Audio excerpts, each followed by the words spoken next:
വ്യായാമം ചെയ്യുമ്പോൾ എപ്പോഴാണ് ശ്വാസം അകത്തേക്ക് എടുക്കേണ്ടതെന്നും എപ്പോഴാണ് ഊതേണ്ടതെന്നും ഒക്കെ പലർക്കും കൺഫ്യൂഷനുള്ള കാര്യമാണ്. Hi, I am mister India Surendran. Play fitness അരീനയ്ക്ക് വേണ്ടി ഇന്നത്തെ വിഷയം ബ്രീത്തിങ് ആണ്. നമുക്കതൊന്ന് ശാസ്ത്രീയമായി തന്നെ പരിശോധിക്കാം.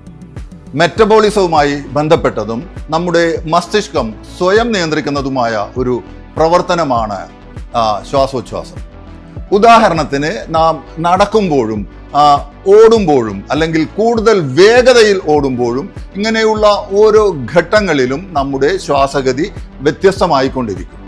ഇനി അതൊന്നുമല്ല, നാം കുത്തനെയുള്ള ഒരു കയറ്റത്തിലേക്കാണ് ഓടിക്കയറുന്നതെങ്കിലും അപ്പോൾ നമ്മുടെ ഈ ചെറിയ മൂക്കിൻ്റെ സുഷിരങ്ങളിലെ കൂടിയുള്ള ഓക്സിജൻ നമുക്ക് പോരാതെ വരികയും നാം അറിയാതെ തന്നെ നമ്മുടെ വായ തുറന്ന് മോർ ഓക്സിജൻ നമ്മുടെ അകത്തേക്ക് വലിച്ചു കയറ്റിക്കൊണ്ടിരിക്കുകയും ചെയ്യും. ഇതൊന്നും നാം അറിഞ്ഞുകൊണ്ട് ചെയ്യുന്നതോ അല്ലെങ്കിൽ നമ്മുടെ നിയന്ത്രണത്തിലുള്ളതോ ആയ കാര്യങ്ങളല്ല. മറ്റൊരു ഉദാഹരണം, നമുക്ക് വേണമെങ്കിൽ സംസാരിച്ചുകൊണ്ടോ അല്ലെങ്കിൽ പാട്ട് പാടിക്കൊണ്ടോ താഴെ നിന്നും ഒരു പെൻസിലോ പേനയോ നിഷ്പ്രയാസം എടുക്കുവാൻ സാധിക്കും.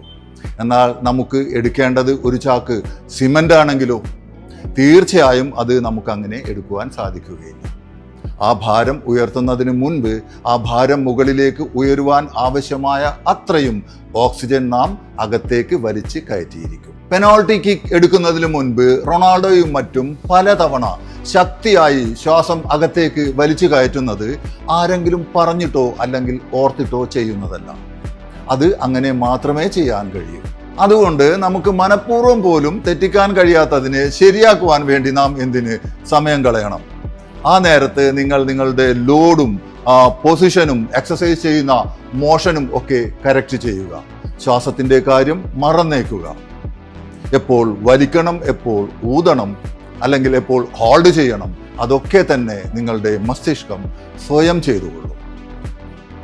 Thank you.